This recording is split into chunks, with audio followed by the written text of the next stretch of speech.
Hello friend, हमारी आज की कहानी है बेटे बहू ने घर से निकाला, फिर माँ ने सिखाया सबक। राधा गर्भवती थी तो उसके पति की हार्ट अटैक से मृत्यु हो गई। पुत्र की अकाल मौत के गम ने राधा के सास ससुर को अधिक दिनों तक जीवित नहीं रहने दिया। गर्भवती राधा अकेले थी।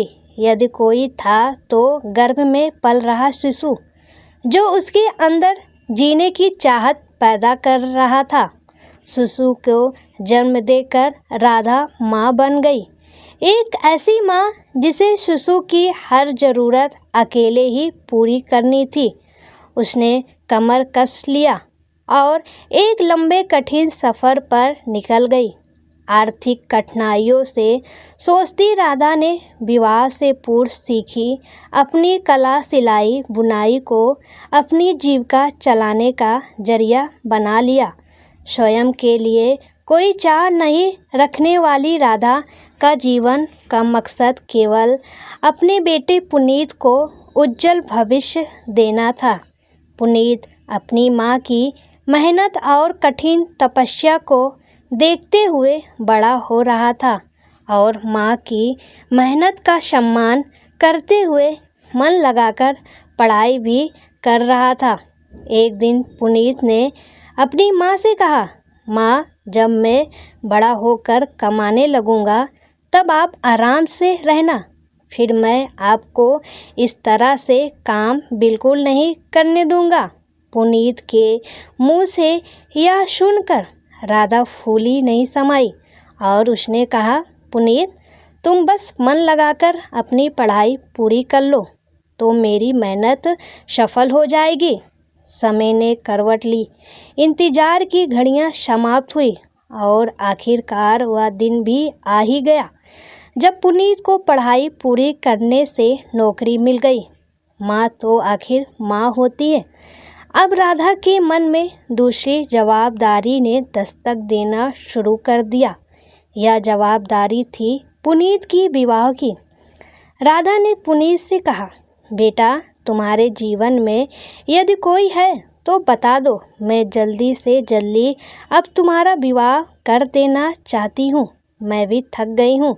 बहू आ जाएगी तो मेरा हाथ पटाएगी। पुनीत ने भी अपनी प्रेम का रश्मि के विषय में अपनी माँ को बता दिया। फिर क्या था, दोनों परिवारों की सहमति से विवाह संपन्न हो गया। राधा बेहद खुश थी।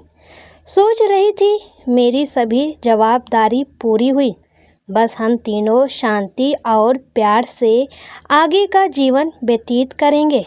लेकिन वह नहीं जानती थी कि उसके जीवन में यह पूनम कुछ ही दिनों की मेहमान है। उसकी साथी तो अमावस्या की काली रातें ही है। कुछ ही दिनों में बहू ने अपने तेवर दिखाने शुरू कर दिए। घर में कलह का वातावरण छा गया।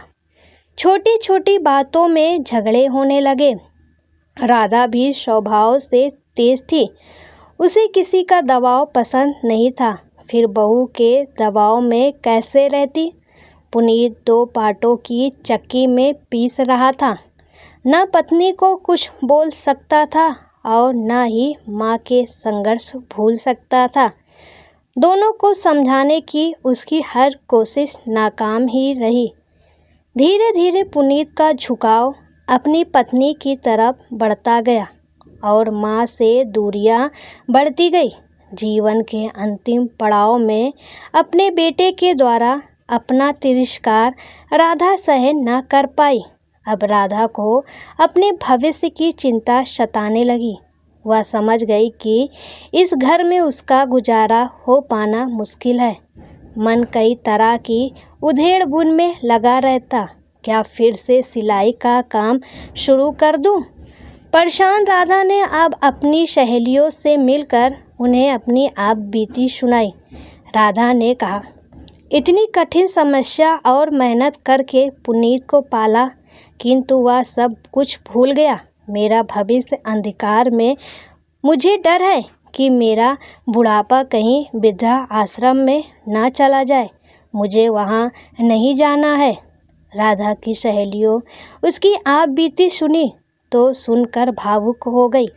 तब कुछ सहेलियों ने मिलकर कुछ दिनों के लिए हरिद्वार जाने की योजना बनाई, जिससे राधा इस माहौल से कुछ दिनों के लिए दूर हो जाए और उसका मन भी बहल जाए।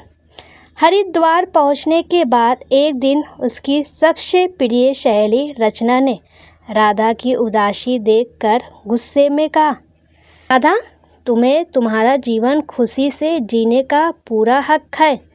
बहुत कर दिया तुमने अपने बेटे के लिए, अब सिर्फ अपने खुद के लिए भी जी कर देखो। राधा, तुम कढ़ाई बुनाई का काम शुरू कर दो। मैं एक छोटा सा व्यवसाय चलाती हूँ जिसमें हैंड वर्क का काम होता है और सिलाई कढ़ाई बुनाई के साथ साथ हाथों से बनाई हुई चीज़ों का व्यवसाय होता है, जिसमें कई गरीब महिलाएं शामिल होकर अपना गुजारा करती हैं। राधा अपने बेटे बहू से अलग होकर हैंड वर्क का काम शुरू कर दिया और अपना जीवन यापन करने लगी। तभी जब पुनीत को पता चला तो उसने सोचा, लोग क्या कहेंगे कि बुढ़ापे में अपनी माँ को घर से निकाल दिया। इसलिए वह अपनी माँ के पास गया और बोला, यह आपने क्या कर दिया है? मैं समाज में क्या मुंह दिखाऊंगा? इस उम्र में आप घर से बाहर काम करके गुजारा करोगी तो लोग क्या कहेंगे कि मैं अपनी बूढ़ी माँ का गुजारा नहीं कर सकता। राधा ने कहा, काश यह निर्णय मैंने सही वक्त पर लिया होता। मैं तो तेरे साथ अपना भविष्य सुरक्षित समझ रही थी। रश्मि तो पराई है, लेकिन तू तो मेरा अपना खून था। नहीं जानती थी कि तू इतना बदल जाएगा। यह निर्णय मेरा जरूर है पुनीत, लेकिन उसका कारण केवल तुम हो। पुनीत को अपने किए पर पछतावा हो रहा था। वह समझ गया था कि जो माँ उसे पालने के लिए जीवन भर संघर्ष कर सकती है, वह अपने जीवन के अंतिम पड़ाव पर अपना गुजारा भी कर लेगी, लेकिन उसे अपनी माँ दोबारा नहीं मिलेगी। उन्हें पुनीत शर्मिंदा होकर वहाँ से चला गया। दूसरे दिन जब राधा कढ़ाई बुनाई का काम कर रही थी तो उनकी बहू रश्मि उनके पैरों में आकर गिर गई और बोली, मम्मी जी, मुझे माफ़ कर दो। मुझे पुनीत ने घर से निकाल दिया है और कहा है कि जब तक माँ से माफ़ी नहीं मांगूंगी उन्हें घर में नहीं लाऊंगी। तब तक इस घर में कदम मत रखना। राधा ने रश्मि को माफ़ कर दिया और घर पहुंचकर अपने बेटे को गले लगा लिया। पुनीत बस यूं ही बोले जा रहा था, माँ मुझे माफ़ कर देना। पर दोस्तों, माँ का दिल तो बहुत बड़ा होता है। वो अपने बेटे को माफ़ कर दी और फिर साथ में सब लोग खुशी से रहने लगे। लेकिन क्या दोस्तों, आप भी पुनीत की माँ की जगह होती तो क्या आप भी अपने बेटे बहू को माफ़ करती? कमेंट में ज़रूर बताइएगा।